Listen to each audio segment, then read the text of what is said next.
So the question is, a motor boat whose speed is 15 kilometre per hour, है ना, this is motor boat speed है in still water,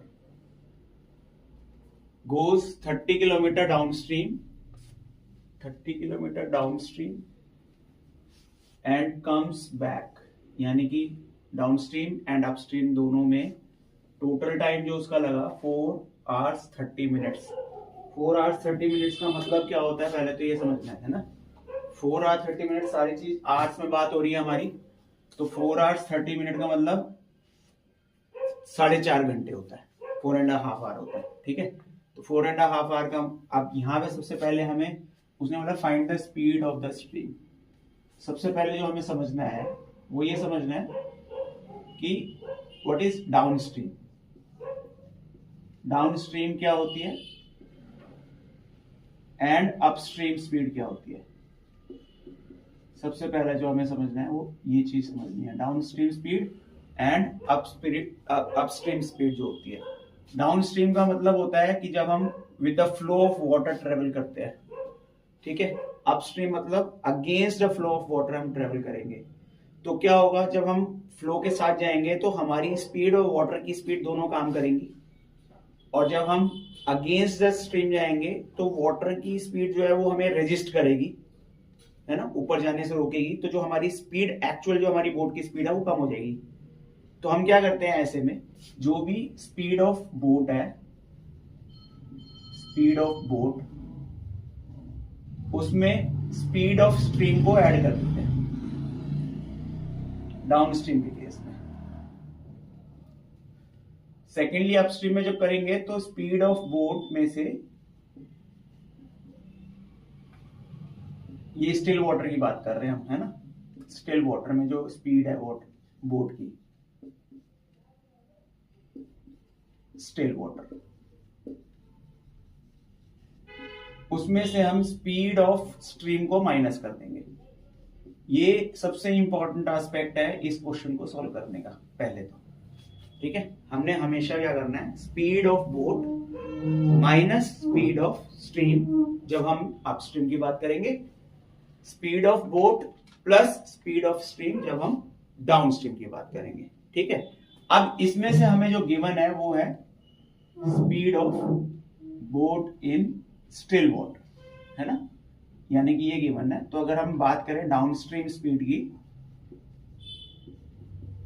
downstream speed अगर हमने निकालना है तो वो हो जाएगा speed of boat in still water kilometre per our में प्लस स्पीड ऑफ स्ट्रीम। क्या हमें स्पीड ऑफ स्ट्रीम दे रखी है, फाइंड आउट करनी है। अगर हम देखें तो हमें स्पीड ऑफ स्ट्रीम को फाइंड आउट करना है। तो हमने क्या करना है, इसी को लेट कर लेना है कि ये हम x किलोमीटर पर आवर मान लेते हैं, एज्यूम कर लेंगे इसको। तो इसका मतलब हम इसमें x kilometre per our,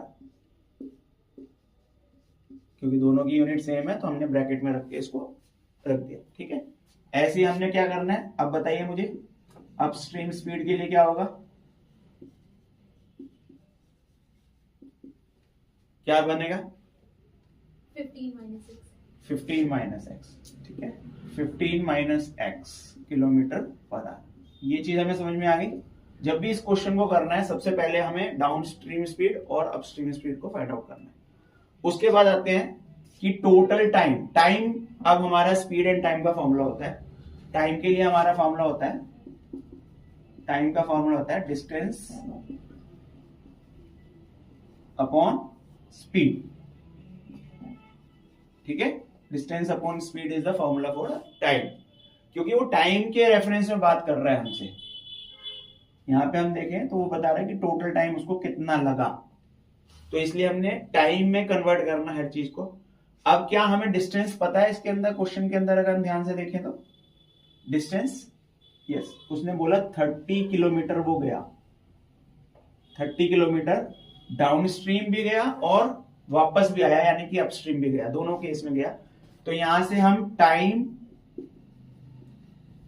downstream, ds downstream में मेंशन कर देते हैं। तो डिस्टेंस हो गया 30 किलोमीटर अपॉन डाउनस्ट्रीम की स्पीड है 15 प्लस एक्स, ये चीज समझ में आ गई? ये क्या आएगा? आवर्स। ऐसी टाइम हम निकाल लेंगे अपस्ट्रीम का। अपस्ट्रीम के लिए मैं यूएस डिनोट कर रहा हूं, तो यूएस जो हुआ वो हुआ distance upon speed upstream. Speed upstream is 15 minus x.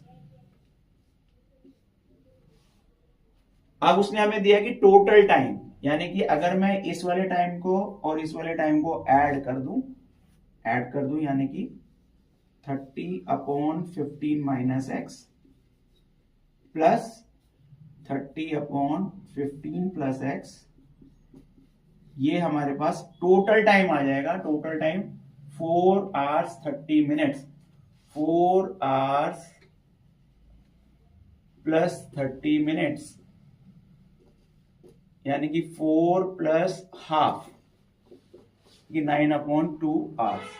सबसे कन्वीनियंट होता है डेसिमल वगैरह में ना बदले, हम उसको फ्रैक्शन में बदले।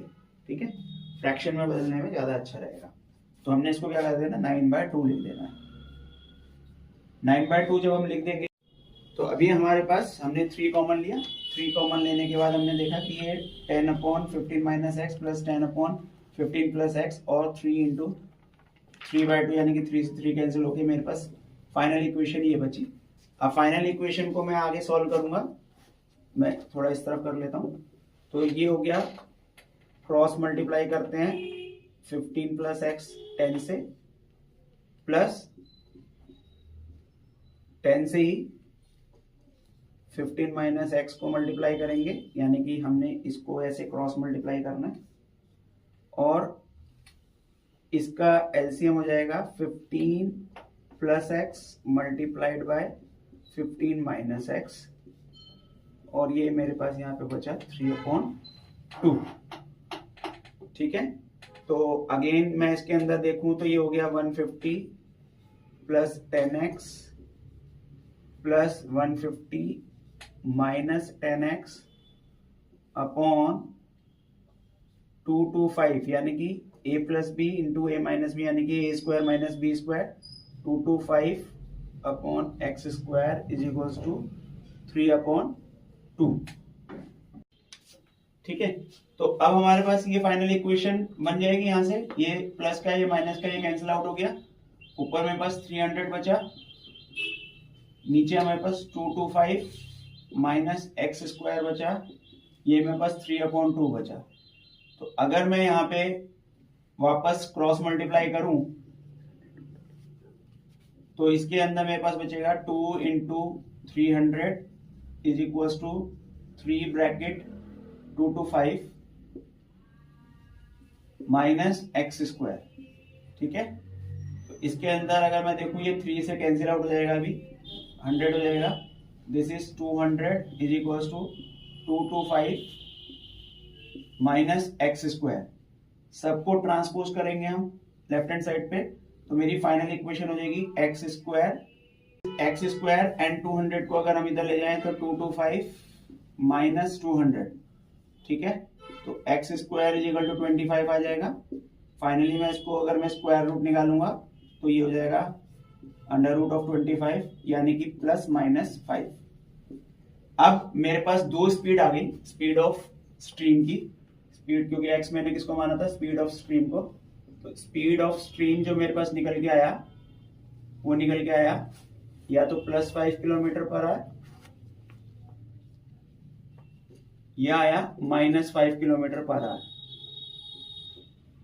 तो हमारी स्पीड माइनस में नहीं हो सकती। ठीक है, तो हम इसको कैंसिल आउट कर देंगे। तो स्पीड ऑफ स्ट्रीम मेरे पास आ गई, speed of stream is 5 kilometre per our. ठीक है, हम इसको क्रॉस चेक करना चाहें तो क्रॉस चेक भी कर सकते हैं कुछ अपने आंसर को। अगर मेरी स्पीड ऑफ स्ट्रीम 30 मेरी बोट की स्पीड है, +5 करता हूं तो मेरी डाउन स्ट्रीम स्पीड आ जाएगी। ठीक है, और अगर मैं इसके अंदर माइनस करता हूं तो मेरी अपस्ट्रीम स्पीड आ जाएगी, यानी कि 25 किलोमीटर पर आवर आ जाएगी। और दिस इज 15 था, है ना, दिस इज 15 और ये 15। तो यहां से अगर हम देखें तो ये हो जाएगी 20 किलोमीटर पर आवर और this is 10 kilometre per our.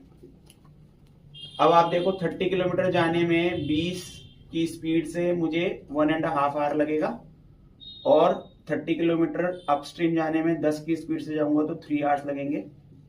तो टोटल अगर मैं चेक करता हूं तो मेरे पास 4.5 आवर्स आ जाता है, जो कि मेरा टोटल टाइम यहाँ पे गिवन है।